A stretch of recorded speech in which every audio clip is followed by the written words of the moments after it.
지난번 대선 후보들 가운데 한 분에 대해서 사람들은 그분은 정치를 하지 않았으면 더 좋았을 텐데 하는 말들을 이제 합니다. 그분은 이 대한민국 청년 멘토로 존경을 많이 받았고 교과서에 그의 이름이 나왔고 우리 사회에 오아시스 같은 그런 역할을 했었습니다. 그런데 이분이 주위 사람들이 이제 우리 사회의 미래가 안 보이고 불법과 비리와 이 부정이 너무 심하니까 당신 같은 분이 이제 정치를 해야 이 나라가 소망이 있다. 이런 말을 옆에서 계속 하니까 그럼 내가 정치를 해서 나라를 한번 바꿔볼까. 그래서 이제 정치에 뛰어든 것 같습니다. 이분이 수년 동안 정치를 하면서 정치는 아무나 하는 게 아니구나. 또 정치로 세상과 사람들이 바뀌지 않는구나 하는 것을 깨달았지 않았나 생각됩니다. 교수나 의사나 기업가나 예술인이나 방송인이나 연예인들이 이제 정치를 하려고 하는 이유가 이 정치를 하면 권력이 주어지니까 세상과 사람들을 빠르고 효과적으로 바꿀 수 있다고 생각을 하기 때문입니다. 그런데 예수님은 이 세상에 오셨을 때 왜 정치를 하지 않으셨을까요? 예수님은 기적을 행하실 수도 있고 또 말씀도 잘 하셨기 때문에 정치를 해도 아주 잘 하셨을 것으로 생각됩니다. 그런데 왜 정치를 하지 않았습니까? 오병이어 기적 후에 많은 사람들이 예수님께 몰려와서 우리의 왕이 되어달라고 요구를 했습니다. 지금 우리 유대인들이 로마의 식민지를 받고 있는데 로마로부터 우리를 독립해서 자유와 경제적인 안정과 평화를 우리에게 달라고 요구를 했습니다. 그때 예수님은 그들을 다 떠나서 산으로 이제 올라가 버리셨습니다. 대신에 예수께서 하신 일이 뭡니까? 35절을 보면 예수께서 모든 도시와 마을을 두루 다니사 그들의 회당에서 가르치시며 천국 복음을 전파하시며 모든 병과 모든 약한 것을 고치셨습니다. 예수님은 하나님의 말씀을 가르치고 병자들을 고치시고 사람들의 죄를 위해서 십자가에 죽으셨습니다. 예수께서 이렇게 하신 이유는 세상과 사람들의 상태가 너무나 심각하고 절망적이기 때문입니다. 세상과 사람들의 겉모습만 보면 별로 심각함을 느낄 수 없지만 조금 더 들어가면 각 사람 안에 고통과 절망과 슬픔과 상처와 분노와 불신앙과 죄 문제가 너무나도 심각하다 하는 것을 느끼게 됩니다. 사람의 문제는 말씀과 성령과 십자가의 능력 아니면 해결이 될 수 이제 없다는 겁니다. 이 시간에 살펴볼 말씀에 보면 두 부류의 사람들이 예수님께 나오는데 그 상태가 너무나도 절망적입니다. 한 부류의 사람은 이제 두 맹인이 이제 나오고 다른 한 부류의 사람은 귀신 들려서 말을 하지 못하는 그런 사람이 나옵니다. 이 시간 살펴볼 두 이적의 사건은 지난주에 살펴본 혈병 걸린 여인이 치료된 일과 또 회당장의 딸이 이제 딸을 살리는 그날 같은 날 연이어서 일어나게 됩니다. 먼저 예수께 나온 두 맹인을 살펴보겠습니다. 27절, 28절에 보면 예수께서 거기서 떠나가실새 두 맹인이 따라오며 소리질러 이르되 다윗의 자손이여 우리를 불쌍히 여기소서 하더니 예수께서 집에 들어가심에 맹인이 그에게 나오거늘 예수께서 이르시되 내가 능히 이 일을 할 줄을 믿느냐 대답하되 주여 그러하오이다 하니. 예수님은 이 죽은 회당장의 딸을 살리신 후에 그 집에 나와서 길을 이제 가십니다. 그때 두 맹인이 그 예수님을 뒤따라오면서 다윗의 자손이여 불쌍히 여기소서 하면서 계속 뒤따라오면서 이렇게 외칩니다. 그런데 예수님은 두 맹인에게 반응하지 않으시고 한 집으로 들어가십니다. 그러자 두 맹인이 집 안으로 이제 따라 들어와서 예수님 앞에 나옵니다. 그래도 예수님은 그들의 눈을 바로 치료해 주지 않습니다. 대신에 예수님은 두 맹인에게 이제 질문을 하시는데 내가 능히 이 일을 할 줄 믿느냐 이렇게 묻습니다. 예수님은 그렇게 막 뒤에서 쫓아오면서 막 자비를 베풀어 달라고 하고 그 집까지 따라와서 예수님 앞에 왔는데도 안 고쳐져요. 그러면서 그들의 믿음을 확인하는 질문을 이제 하십니다. 내가 능히 이 일을 할 줄 믿느냐 하는데 이 질문은 이 일을 강언할 것으로 믿느냐 하는 것을 묻는 겁니까? 아니면 내가 일을 할 수 있을 줄 믿느냐 하는 것을 묻는 겁니까? 이게 뭐 비슷한 것 같은데 조금 차이가 있어요.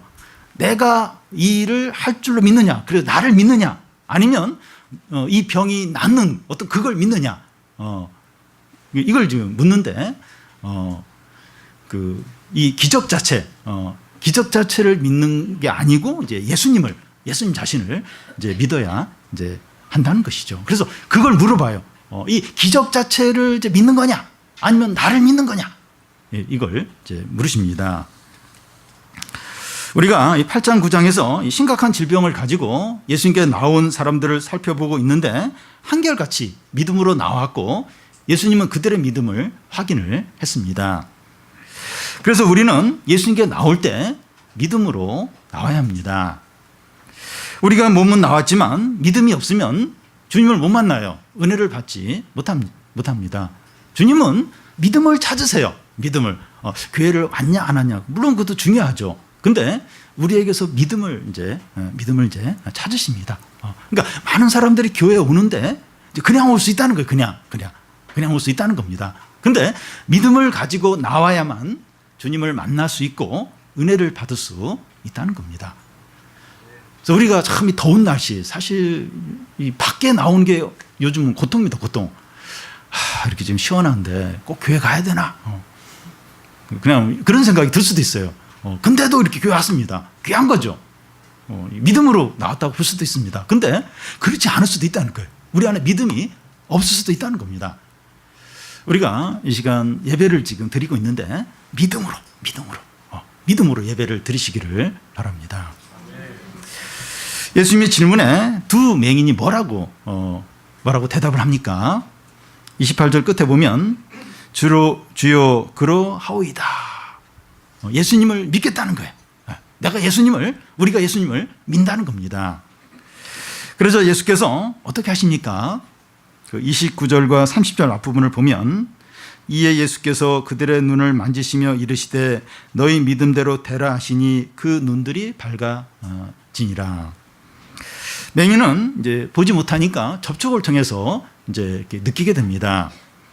예수께서 그 맹인의 눈을 만지심으로 내가 지금 너를 치료하고 있다, 이걸 맹인이 느끼게 이제 하십니다. 그러면서 예수님 말씀하시기를 너의 믿음대로 되라고 하십니다. 그러자 두 맹인의 눈이 떠지는 거예요. 볼 수 있게 이제 됩니다. 너의 믿음대로 되라 하는데 우리가 믿음으로 주님께 나아갈 때 그 믿음은 절대로 헛되지 않는다는 겁니다. 네가 믿음으로 나왔어? 그럼 믿음대로 되라. 그러니까 우리가 이 믿음을 가지고 주님께 나아갈 때 그 믿음이 절대로 헛되지 않습니다. 우리가 잘 되기를 믿으면 그 믿음이 헛될 수 있지만 주님을 믿으면 절대로 헛되지 않습니다. 그러니까 잘 되는 걸 믿는 거예요. 잘 되는. 그걸 믿으면 그 믿음이 헛될 수 있어요. 그건 주님을 믿는 게 아니죠. 그런데 주님을 믿으면 그 믿음이 절대로 헛되지 않다는 겁니다. 주님은 신실하시고 참되시고 영원하시기 때문입니다. 그의 말씀은 1.1획도 땅에 떨어지지 않고 다 성취가 됩니다. 할 수 있거든이 무슨 말이냐, 믿는 자에게는 능치 못할 일이 없다고 하셨고 너희가 믿고 의심하지 않으면 산도로 들려 바다에 던져져라 해도 그대로 된다고 했습니다. 그런데 주님은 내가 세상에 올 때 믿음을 보겠느냐, 또 이런 말씀을 하셨습니다. 큰 믿음은 아니더라도, 작은 믿음이더라도 진실하고 참되고 살아있는 믿음이 드물다는 겁니다. 주님은 진짜 그 믿음을 찾으세요, 우리한테. 우리가 뭐 주님을 위해서 많은 일을 할 수 있는데 그것보다 더 중요한 건 믿음. 내가 세상에 올 때 믿음을 볼 수 있겠느냐? 그러니까 진실한 참된 살아있는 믿음이 너무나도 드물다는 겁니다. 믿음대로 되리라 하는데 우리가 이런 참된 믿음이 있는지 한번 돌아보시기 바랍니다. 분명히 믿음이 있으니까 지금 이 자리에 앉아있다고 볼 수가 있어요. 근데 나에게 살아있고 진실한 참된 그 하나님을 믿는, 하나님을 전적으로 믿는, 그의 말씀을 믿는 그런 믿음이 나에게 있는가? 한번 돌아봐야 됩니다. 만약 없다면 이 살아있고 진실하고 참된 믿음을 달라고 주님 제가 믿음이 없습니다. 근데 지금 알고 보니까 그냥 아무 생각 없이 지금 살고 있고 또 그렇게 나왔고 어떤 면에서 그냥 잘 되고 좋은 일이 생기고 어려움이 해결될 그것만 믿지 사실 주님을 안 믿었습니다. 그걸 고백하고 나에게 살아있는 믿음을 달라고 진실한 믿음을 달라고 이제 구하시기 바랍니다. 그럼 하나님이 그 믿음을 주십니다.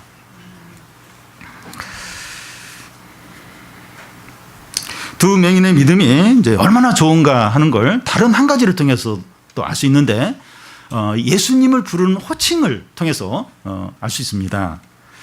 27절 중간에 보면 다윗의 자손이여 이렇게 부르고 또 28절 끝에 보면 주여 하고 이제 부릅니다. 다윗의 자손이라고 하는 말은 메시아에 대한 별칭입니다. 이사야서 35장에 보면 메시아가 오셨을 때 걷지 못하는 장애인을 걷게 하고 맹인들의 눈을 뜨게 한다 이런 말씀이 나옵니다. 두 맹인은 예수님이 자기의 눈을 뜨게 할 수 있는 그런 메시아고 다윗의 자손으로 믿은 겁니다. 그래서 그들은 예수님을 다윗의 자손이여 주여 하면서 불렀던 겁니다. 그 당시에 예수님은 사회적인 지위도 없었고 허름한 옷을 입고 있었는데 이 두 맹인은 믿음으로 예수님을 다윗의 자손으로 믿고 부르고 있는 겁니다. 그런데 그 당시 바리새인들이나 이 서기관들은 예수님을 어떻게 여겼습니까? 이 중풍병자가 들것에 들려서 예수님 앞에 왔을 때 예수님이 수자야 내 제사함을 받았느니라 이랬을 때 서기관들이 속으로 참나마도다 하나님을 모독한다고 비난을 했고 또 예수님이 이 세리들과 죄인들과 함께 식사를 할 때 바리새인들이 또 그걸 보면서 막 비난을 했고 잠시 후에 보면 예수님이 귀신 들린 자에서 귀신을 쫓아내요. 그걸 보고서 바리새인들이 귀신의 왕을 힘입어서 지금 저런 일을 하고 있다고 그렇게 비난을 했습니다. 두 맹인은 육신의 눈이 닫혀 있어요. 못 봐요. 못 보지만 영안이 열려 있어서 예수님을 알아보고 있지만 바리새인과 서기관들은 육신의 눈은 멀쩡해요. 잘 봅니다. 그런데 영안이 닫혀 있어서 예수님을 전혀 알아보지 못합니다. 지적이고 성경 지식도 많고 교회 생활도 오래한 교인인데 영안이 어두워져서 바른 믿음이 없을 수 있고 반대로 똑똑하지 못하고 성경 지식도 많지 않지만 또 신앙생활도 오래 하지 않았지만 영안이 열려 있어서 바른 믿음을 가진 분들이 있습니다. 먼저 된 자가 나중되고 나중된 자가 먼저 됩니다.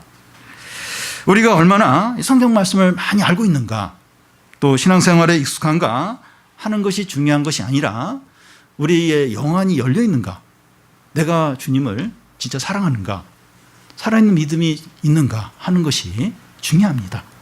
성경 말씀 중요하죠. 신앙생활에 이렇게 그걸 오래 한 거 중요합니다. 그런데 진짜 이렇게 영안이 열려 있는지 이 영적인 눈이 열려 있는지 내가 진짜 주님을 사랑하는지 나에게 살아있는 믿음이 있는지 이게 중요합니다. 뭔가 잘 안다고 하는데 영적인 눈은 어둡지 않는지 돌아봐야 합니다. 내가 성경 말씀 잘 아는데 말씀 많이 들었는데 근데 내가 지금 영적인 눈은 어둡지 않는지 우리 자신을 돌아봐야 됩니다. 그러니까 얼마든지 그럴 수 있다는 거예요. 얼마든지 그럴 수 있다는 겁니다. 우리 자신을 돌아봐야 합니다. 예수님은 눈을 뜨게 된 이 두 사람에게 어떤 경고를 하십니까? 30절 중간부터 31절을 보면 삼가 아무에게도 알리지 말라 하셨으나 그들이 나가서 예수의 소문을 온 땅에 퍼뜨리니라. 왜 예수님은 이 사실을 다른 사람에게 알리지 말라고 이렇게 하십니까? 이런 사실이 많은 사람에게 알려지면 예수님이 전하시는 복음과 하나님 나라가 병났고 또 성공하고 잘 되는 것으로 오해할 수 있기 때문입니다. 사람들은 다 죄인이고 약하고 욕심이 있기 때문에 진리보다도 병났고 또 성공하는 것에 더 마음을 뺏기고 우선시하기가 쉽습니다. 병났거나 이 기도응답은 복음을 증거하는 그런 역할을 하는 것인데 주된 것과 부수적인 것이 바뀌기가 쉽다는 겁니다. 그러니까 많은 어떤 어려움이 해결되고 기도응답이 되고 이런 것들 나름대로 귀해요. 주님이 주시는 겁니다. 근데 그게 주된 것이 아니라 하나님이 전하는 복음과 이 구원과 하나님 나라를 증거하는 그런 역할을 이제 이런 것들이 하는 겁니다. 근데 이 주된 것과 부수적인 것이 바뀌기가 쉽다는 거예요. 우리가 다 죄인입니다. 다 욕심이 있어요. 다 약하기 때문에 그러기가 쉽다는 겁니다. 우리에게 이 기도 제목들이 있습니다. 이 병 낫는 것이나 대학 입시나 또 취업이나 또 사업적인 성공이나 뭐 승진이나 경제적인 어떤 안정이나 자녀 문제 등 뭐 여러 가지 이제 기도 제목들이 있습니다. 그런데 이런 것들이 우리의 영혼이나 신앙이나 구원이나 하나님 나라보다 더 우선하거나 모든 것이 되지 않도록 해야 됩니다. 근데 그러기 쉬워요. 그러니까 막 신앙생활 목적이 어떤 이 질병의 문제나 어떤 성공의 문제나 우리 자녀의 어떤 입시 문제나 어떤 그게 이제 목적이가 쉬운 겁니다. 항상 그 생각만 하는 거예요. 항상 이제 그러기가 쉽다는 겁니다. 우리는 어느 것이 더 크고 더 가치 있고 영원한 것이 어떤 것인가 계속해서 생각을 해야 됩니다. 그러니까 한 번 생각을 하면 안 되고 계속해서 매일매일 계속 뭐가 더 큰가, 뭐가 더 가치 있는가, 영원한 게 뭔가 그걸 계속해서 확인을 해야 됩니다. 그래서 더 가치 있고 더 크고 영원한 것을 붙들어야 됩니다. 잘못하면 덜 가치 있는 거, 부수적인 거 그걸 막 붙들고 거기에 다 마음을 빼앗기고 그러기가 얼마나 쉬운지 모릅니다. 그래서 매번 예배 드릴 때마다 말씀을 대할 때마다 기도할 때마다 뭐가 더 크고 뭐가 더 가치 있고 영원한 게 뭔가 그걸 생각하고 그걸 붙들어야 됩니다. 우리가 진짜 크고 영원한 것을 가졌으면 덜 중요하고 덜 가치 있는 것은 부족하거나 없어도 괜찮습니다. 왜냐하면 가장 큰 거, 가장 가치 있는 거, 영원한 것을 이제 가졌으니까 이제 덜 중요한 건 뭐 좀 부족하고 없어도 괜찮은 겁니다. 근데 이 믿지 않는 사람들, 세상 사람들은 그 영원하고 진짜 가치 있는 게 없어요. 그러니까 이 세상적인 것과 육신적인 것과 눈에 보이는 걸 붙들 수밖에 없는 겁니다. 근데 신자인 우리가 이제 그렇게 하면 안 되는 겁니다. 그리스도인은 가장 값진 진주를 발견했을 때 자신의 전 재산을 팔아서 그 값진 진주를 사는 진주 장사와 같다고 했습니다. 이 값진 진주가 하나님 나라죠. 구원이죠. 복음이죠. 하나님 말씀이죠. 그래서 그걸 자신의 모든 걸 다해서 이제 소유한 자가 이제 그리스도인입니다. 그래서 뭐 다른 거 잘 되면 좋죠. 어려움 해결되면 좋고 뭐 다른 거 뭐 이렇게 잘 되면 좋죠. 근데 그게 안 돼도 그걸 그렇게 막 힘들어하거나 낙심하거나 그렇게 하지 않는다는 겁니다. 왜냐하면 가장 값진 진주, 가장 값진 이 하나님 나라와 이 구원과 또 하나님의 말씀과 또 성령과 이 가장 값진 것을 소유했기 때문에 다른 것들에 대해서는 덜 이제 이렇게 마음을 이제 든다는 겁니다. 두 맹인이 치료받고 집에서 나가자 바로 누가 들어옵니까? 그러니까 지금 이 아픔과 절망에 있는 사람들이 너무 많은 거예요. 그러니까 계속 연이어서 누가 이제 한 사람 왔다 가면 또 다른 사람이 예수님께 나오고 그러니까 이 아픔과 고통이 많은 사람이 너무나 이제 많은 겁니다.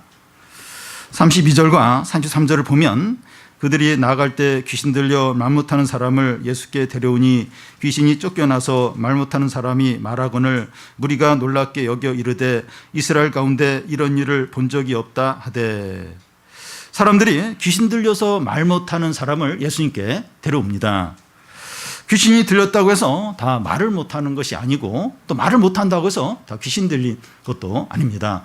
그런데 이 사람은 이제 귀신이 들리면서 이제 말을 못하게 되었습니다. 예수께서 이 사람에게서 귀신을 쫓아내요. 그러자 그가 이제 말을 합니다. 그 집에 있는 모든 사람들이 그에게서 귀신이 나가는 것과 말을 못하던 사람이 말을 하는 거 보면서 다 크게 놀랍니다. 이스라엘 가운데 이런 일을 처음 본다는 거예요. 처음. 내가 태어나서 이런 일을 처음 본다면서 다 놀랍니다. 여러분, 하나님이 하시는 일이 다 이렇게 놀랍습니다. 물론 이 세상에서도 놀라운 일들이 있습니다.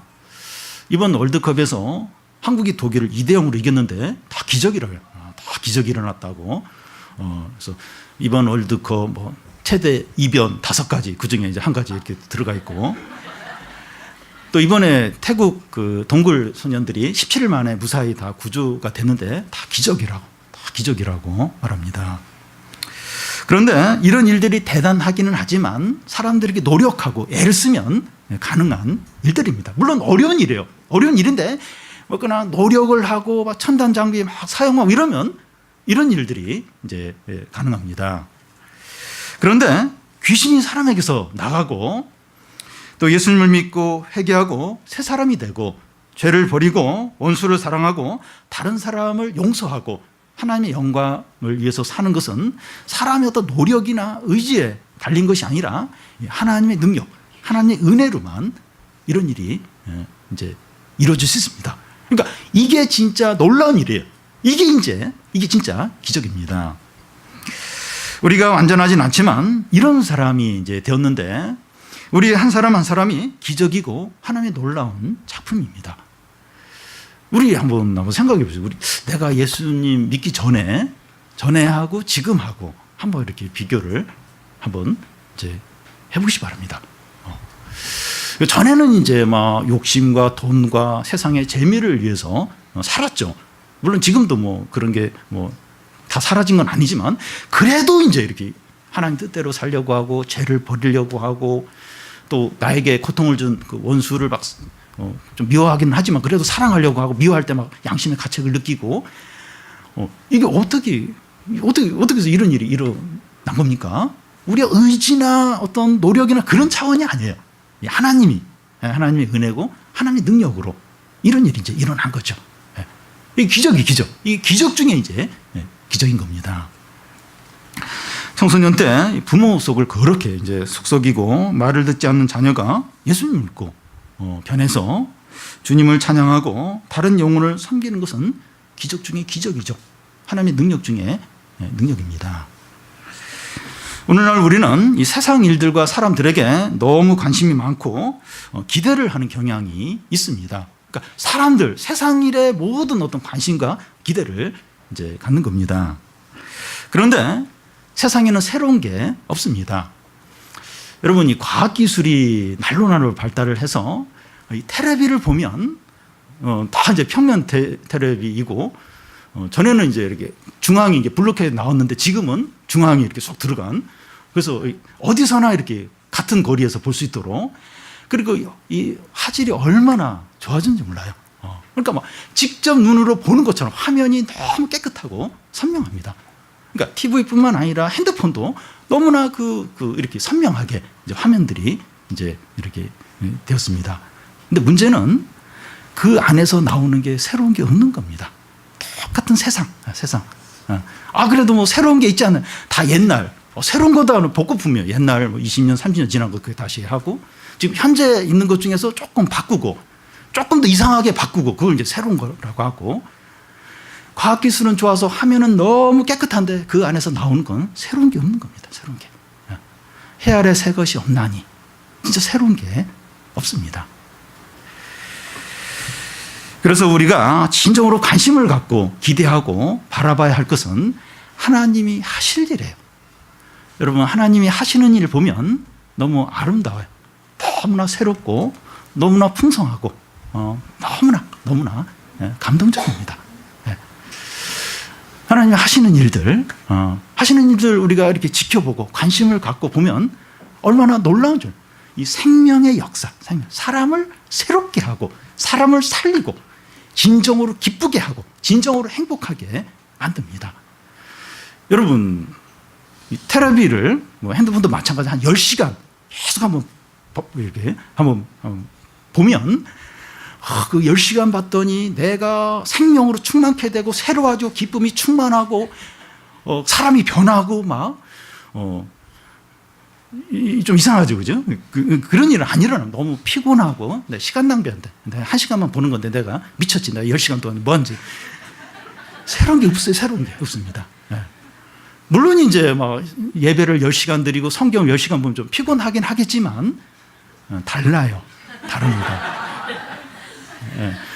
우리가 이제 평상시에는 예배드리는 게 좀 힘들 수 있지만 이렇게 막 부흥이 임하고 성령이 임하면 사람들이 집에 안 갑니다. 계속해서 예배드리고 기도하고 또 함께 교제하고 그걸 몇 시간씩 하는데 그걸 길게 이제 못 느끼는 겁니다. 그러니까 하나님이 하시는 일들이 아름다워요. 사람을 살립니다. 진정으로 행복하게 만들어요. 진정으로 새롭게 합니다. 여러분, 우리가 이제 진짜 하나님께 대한 기대와 믿음을 안 가져서 그렇지, 우리가 한 번씩 이렇게 그럴 때가 있어요. 하나님께 좀 집중하자. 그럴 때 얼마나 우리 자신이 새로워지고 우리를 회복시키고 기쁨이 있고 얼마나 이렇게 은혜를 누리게 되는지 모릅니다. 이 귀신은 이 사단의 절개들입니다. 예수께서 귀신을 쫓아냈다고 하는 것은 하나님 나라가 능력 있게 임한 것이고 이 사단의 세력이 이제 물러간 겁니다.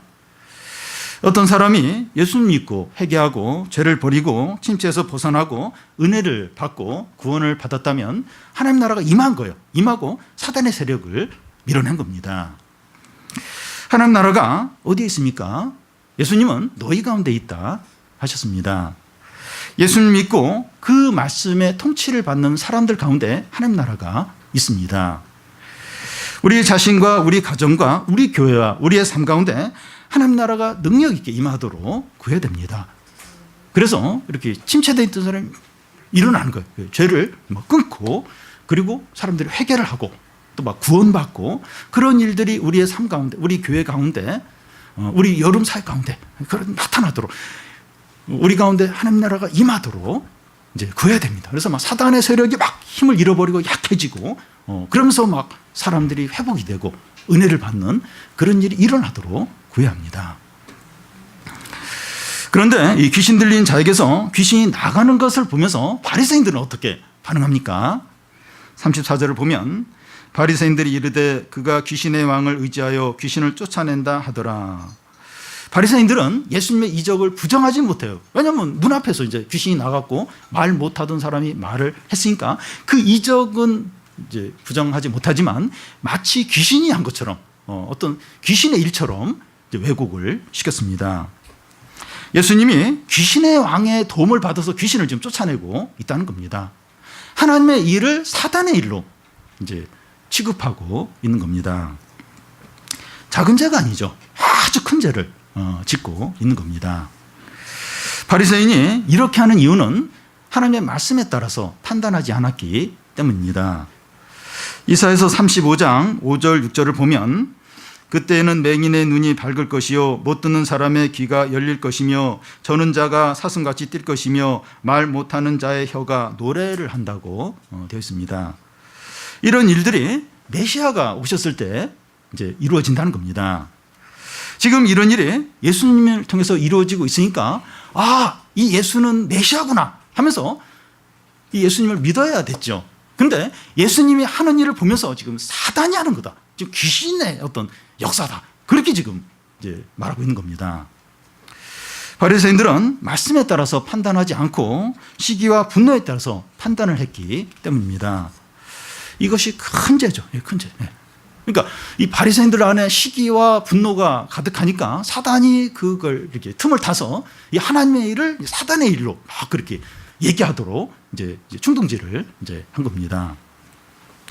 우리가 이 어떤 일을 말씀에 따라서 판단하지 않고 또 감정과 분노에 따라서 판단하면 이런 식으로 이제 할 수 있습니다. 그러니까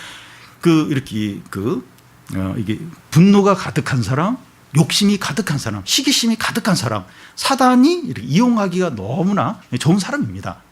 그런 사람은 사단이 막 충동질을 해요. 그래서 막 이제 모든 일을 부정적으로 보게 한다든지, 막 하나님을 대적하게 한다든지, 또 하나님의 일을 막 어떤 사단의 어떤 이상한 걸로 막 이렇게 취급하게 만든다든지, 이제 그런 식으로 이제 한다는 겁니다. 그래서 우리가 이렇게 말씀으로 이렇게 무장되어 있지 않고 어떤 시기나 욕심이나 분노에 가득 차 있지 않도록 해야 됩니다. 사단이 반드시 이용을 해요. 이용을 해서 어떤 관계를 깨뜨리게 한다거나 또 사람들에게 상처를 준다거나 또 하나님의 일을 방해하게 한다거나 막 그렇게 하나님의 뜻을 대적하게 한다거나 이제 그렇게 이제 이용이 될 수 이제 있는 겁니다. 그러니까 우리는 전혀 그럴 의사가 없어요. 그러고 싶지 않아요. 근데 자기도 모르게 막 그렇게 이제 사형이 자꾸 화를 내고 하나님의 뜻을 막 거스르게 되고 자기도 모르게 막 이제 그렇게 될 수 있다는 겁니다. 그래서 요즘 더워가지고 자꾸 화가 날 수 있어요. 짜증이 날 수 있는데 뭐 더워서 화내는 건 괜찮은데 계속해서 분노의 감정, 미움의 감정, 욕심의 감정 그런 가운데 우리가 이렇게 지배를 당하지 않도록 말씀으로 자꾸 우리 자신을 새롭게 하는 것이 필요합니다. 마지막으로 지금까지 나온 이적 이야기를 정리하고 또 10장부터 새로운 이야기가 나오는데 그 새로운 말씀을 도입하는 그런 말씀을 보겠습니다. 35절부터 38절까지인데 먼저 35절은 예수님께서 세상에서 사역을 하는 두 가지 방식을 보여줍니다. 하나는 천국 복음을 전파하는 것이고 다른 하나는 병든 자를 치료하는 겁니다. 예수께서 이렇게 하셔야만 했던 이유가 사람들의 상태가 너무나 절망적이었기 때문입니다. 사람들의 상태가 어땠습니까? 36절을 우리 같이 한번 읽어보겠습니다. 무리를 보시고 불쌍히 여기시니 이는 그들이 목자 없는 양과 같이 고생하며 기진함이라. 목 잡는 양과 같이 고생하며 기진함이라 하는데 여기 고생하며 기진한다 하는 것은 찢어져서 내팽개쳐지는 것을 이제 말합니다. 다른 동물들은 스스로 알아서 이제 하는데 양은 목자가 없으면 안 됩니다. 양은 스스로 이 풀밭이나 물가를 찾아가지 못하고 맹수로부터 자기를 보호하지 못하고 그래서 계속 헤매요. 계속 방황을 하게 됩니다. 그래서 목 잡는 양은 찢어져서 내팽개쳐 버린다는 겁니다. 그 당시에 유대 사회는 바리새인과 서기관들이 있었고 제사장들과 장로들이 있었습니다. 이 사람들이 이제 백성들의 목자였습니다. 그런데 바리새인과 서기관들은 율법 조항이나 뭐 손 씻는 어떤 규례나 또 하나님과 상관없이 종교적인 열심에 빠져 있었고 제사장들은 직업적인 제사장들이었고 장로들은 자신의 이익에만 빠져 있었습니다. 목자들은 있었지만 사꾼 목자들이었습니다. 바른 말씀을 들을 수도 없었고 영적인 돌봄도 받지 못했던 겁니다. 그 백성들이 이 자신들의 목자들로부터 전혀 말씀도 못 듣고 영적인 돌봄도 못 받았습니다. 그래서 그 당시 사람들은 목자 없는 양같이 찢기지고 내팽개쳐졌습니다. 그런데 오늘날 한국교회 성도들도 비슷하지 않나 하는 생각을 하게 됩니다. 서울의 어떤 큰 교회는 1년에 새로 등록하는 교인들이 600명이라 그래요. 다른 교회에서 이제 온 겁니다. 또 그 정도 또 다른 교회로 이제 옮깁니다. 목 잡는 양같이 이 교회 저 교회를 배회하는 겁니다. 교회 건물이 좋고 뭐 교인들도 많고 교회 프로그램도 또 많고 좋은 집에 살고 좋은 차도 타고 경제적으로 여유도 있을 수 있습니다. 외적으로 보면 부족함이 없어 보이는데 바른 말씀도 듣지 못하고 영적인 돌봄도 받지 못해서 영혼은 병들어 있고 영적으로는 헐벗고 가난하고 만신차이가 되어 있을 수 있습니다. 누군가가 나서서 말씀을 가르쳐 주거나 영혼을 돌봐주는 그런 사람이 없는 겁니다. 신앙은 있다고 하는데 무늬만 신앙이고 영적으로 죽어있는 사람들이 많은 겁니다. 교회가 영적으로 크게 부흥할 때를 제외하고 많은 경우에 이제 이런 상태 있었습니다. 2000년 전 예수님 당시에도 많은 백성들이 그러했고 또 중세의 교회 때도 그렇했고 많은 사람들이 많은 영혼들이 이제 이런 목자 없는 양과 같이 이제 지냈습니다. 예수님은 이런 자들에게 어떻게 여기십니까? 불쌍히 여기신 거예요. 무리들을 보고 불쌍히 여기셨습니다. 너무나 마음 아파하고 우시는 거예요. 너무나도 힘들어하시는 겁니다. 예수님이 불쌍히 여긴다고 하는 것은 단지 감정적으로만 불쌍히 여기시는 것을 말하는 것이 아니라 그 행동을 이제 하십니다. 주님 불쌍히 여기면 반드시 행동을 하십니다. 한 번은 그 들판에서 남자 오르만 5,000명이 이제 하루 종일 이제 먹지도 못하고 이제 예수님께 말씀을 듣고 저녁이 되어서 집에 돌아가려고 하는데 뭐 남자들뿐만 아니라 여자들, 아이들까지 다 이제 이렇게 배고파하는 거예요. 이렇게 집에 가면 또 먹을 게 없을 수도 있고 예수님은 그들을 불쌍히 여기셔서 보리떡 5개와 물고기 2마리로 오병이어 기적을 일으켜서 그들 배부르게 하셨습니다. 또 한 번은 이 나사로가 죽었을 때 그의 그 2 자매와 또 유족들이 막 우는 거예요. 예수님이 그걸 보시고 함께 우셨습니다. 그런 후에 예수님은 죽은 나사로를 다시 살리셨습니다. 예수님은 불쌍히 여기고 그것으로 끝나는 것이 아니라 꼭 행동을 하셨어요. 그 불쌍히 여김을 회복시키는 그런 행동을 하셨습니다. 예수님은 목자 없는 양과 같은 사람들에 대해서 감정적으로만 불쌍히 여기신 것이 아니라 그들의 참된 목자로서 말씀을 먹이시고 인도하시고 은혜를 베풀어 주시고 그들을 위해서 죽기까지 하셨습니다. 근데 예수님은 제자들과 오늘 우리들이 자기처럼 목자 없는 양 같은 자들을 돌보고 책임지기를 원하십니다. 예수님은 그때도 그러셨고 지금도 그러세요. 그런데 제자들뿐만 아니라 오늘 우리들도 예수님처럼 이렇게 목자 없는 양들을 불쌍히 여기는 그리고 행동까지 하기를 원하십니다. 그 말씀이 37절 38절 말씀입니다. 같이 한번 읽어보겠습니다. 이에 제자들에게 이르시되 추수할 것이 많되 일꾼이 적으니 그러므로 추수하는 주인에게 청하여 추수할 일꾼들을 보내주소서 하라 하시니라. 추수할 것이 많다고 하는데 하나님께 돌아올 사람들이 아직 많다는 겁니다. 아직 너무나도 많다는 겁니다. 그런데 우리 사회는 더 이상 이제 전도가 안 되고 현재 있는 교회들도 교인 수가 줄고 있고 개척을 해도 안 된다 이런 말들을 합니다. 그런데 불신자들 가운데 주님께 돌아올 자들이 많다는 거예요. 우리가 볼 때는 없어요. 믿음이 있던 사람도 막 믿음 이제 버리고 세상으로 가는 그런 상황인데 뭐 믿을 사람이 누가 있을까? 근데 주님 보실 때는 너무나도 많다는 거예요. 불신자들 가운데 돌아올 사람이 너무나도 많다는 거예요. 이렇게 익어서 추수할 곡식들이 너무나도 많다는 겁니다. 이번에 우리 청소년 캠프를 앞두고 있는데 전국에서 16개의 작은 교회들이 지원했습니다. 워낙 작은 교회들이라 전체 인원은 그렇게 많진 않습니다. 저희 캠프는 뭐 광고도 거의 하지 않고 또 여름방학이 짧은데 3박 4일 동안 하는 거예요. 그래서 이 캠프에 오면 한 주 뭐 학원 가고 이런 걸 뭐 빼먹어야 하는 겁니다. 이게 피해가 굉장히 커서 학생들에게 부담이 많아요. 근데 하나님이 이렇게 보내주셨습니다. 청소년들이 다 세상에 빠져 있고 믿음도 하나도 없다고 하고 뭐 전도해도 안 된다 그렇게 말을 하는데 돌아올 자들이 많이 있다는 거예요. 많다는 겁니다. 청소년들 가운데 돌아올 자가 많다면 청년들과 어른들 가운데 더더욱 많다는 겁니다. 더더욱 돌아올 자가 너무나도 많다는 겁니다. 가족이나 친구들을 위해서 기도하는 분들은 절대 기도를 이렇게 멈추지 마십시오. 기도해도 안 될 거다, 안 돌아올 거다.